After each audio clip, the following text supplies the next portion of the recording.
30 நாள் பேட்மேன் மாதிரி ட்ரெயின் பண்ணி இந்த போஸை ரீக்ரியேட் பண்றதுல இது டே நம்பர் 3. இன்னைக்கோட கதைக்குள்ள போனா மார்னிங் 5 o'clock 10 பேர் எனக்கு கையை பிடிச்சி பெட்ல இழுக்கிறாங்க. அந்த அளவு தூக்கம் சொக்குச்சு. பட் எப்படியோ கஷ்டப்பட்டு எழுந்து கோல் ஷவர் பண்ணிட்டு கோல் ஷவர் பண்ண அடுத்த செகண்டே தூக்கம் மொத்தமும் போயிட்டான். அங்கிருந்து 8 கிலோமீட்டர் ரன் பண்றதுக்கு போயிட்டான். இன்னைக்கு 8 கிலோமீட்டர் பயங்கர சுலபமா இருந்துச்சு. சரி கிலோமீட்டர்ஸே பார்க்க வேணாம், வேகமா ஓடிட்டு கடைசியில பாத்துக்கலாம்னு பார்த்தா இந்த ஸ்டார் ஆப் கடைசியில சொதப்பி விட்டான் கிலோமீட்டர் காட்டாம. அப்புறம் 8 கிலோமீட்டர் முடிச்சுட்டு மெடிடேஷன் பண்ணலான்னு வந்தேன். மனசுக்குள்ள இருக்கிற மொத்த வழியும் கண்ணுக்கு முன்னாடி வந்துட்டு போகுது. அப்புறம் நான் மெடிடேஷன் முடிச்சுட்டு போஸ்டர் ஒர்க் அவுட் பண்ணிட்டு அதோட கண்டினியூஸா அப்படியே ஆப்ஸ் ஒர்க் அவுட் பண்ணிட்டு மார்னிங் ஒர்க் அவுட் கதம் பண்ணியாச்சு. அங்கிருந்து அப்படியே பிரேக்ஃபாஸ்ட்டுக்கு ஓட்ஸ், அது கூட நம்ம நியூட்ராபேல இருந்து ஒரு புரோட்டீன் ஷேக். வேற என்ன சொல்ல போறேன், நியூட்ராபேல உங்களுக்கு ஏதாச்சும் ப்ராடக்ட் தேவைன்னா வாங்கும் போது வேதான்ற என்னோட கூப்பன் யூஸ் பண்ணீங்கன்னா அடிஷனல் டிஸ்கவுண்ட். தென் அங்கிருந்து அப்படி சரியான தூக்கம் விட்டு இருந்தா கிட்டத்தட்ட 2 நாள் தூங்கிருப்பேன். நல்ல வேலை வீட்டுல தான் வேலைன்னு வெளியே கூப்பிட்டு போனனால பகல்ல தூங்காம தப்பிச்சிட்டேன். தென் அப்படியே லஞ்சை சாப்பிட்டு நேரா ஜிம்முக்கு போயாச்சு. இன்னைக்கு நமக்கு எக்ஸ்ப்ளோசிவ் ஒர்க் அவுட் தான். லைனா என்னென்ன ஒர்க் அவுட்னு சொல்றேன். ஃபர்ஸ்ட் பவர் கிளீன், அதுக்கு அடுத்து அப்படியே பாக்ஸ் ஜம்ப்,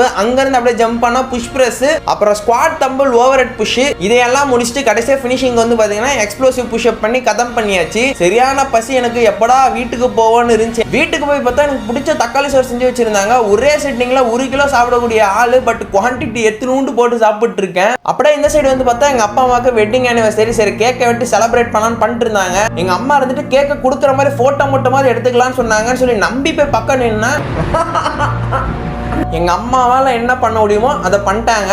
நீ சாப்பிடலன்னா என் மேல பாசமே கிடையாதுன்னு மிரட்டி நம்மள கேக்கை மட்டும் ஒரு வாய் சாப்பிட வச்சிட்டாங்க. கேக்கு சாப்பிட்ட காரணத்தினால முட்டையை கேன்சல் பண்ணிட்டு வே புரோட்டீனை ரீப்ளேஸ் பண்ணிட்டேன். ஃபைனலா இன்னைக்கோட ஷெடியூலை கரெக்டா பண்ணியிருக்கேன்னு பார்த்தேன். பரவாயில்ல, ஒரு சிலதெல்லாம் கரெக்டா போய்கிட்டு இருக்கான். இன்னமும் ஃபாலோ அண்ட் சப்ஸ்கிரைப் பண்ணாம பார்த்துட்டு இருந்தீங்கன்னா மறக்காம இதை ரெண்டுத்தையும் பண்ணிட்டு பாருங்க. தென் டே நம்பர் 3 முடிஞ்சு டே நம்பர் 4ல மீட் பண்ணலாம். பாய்.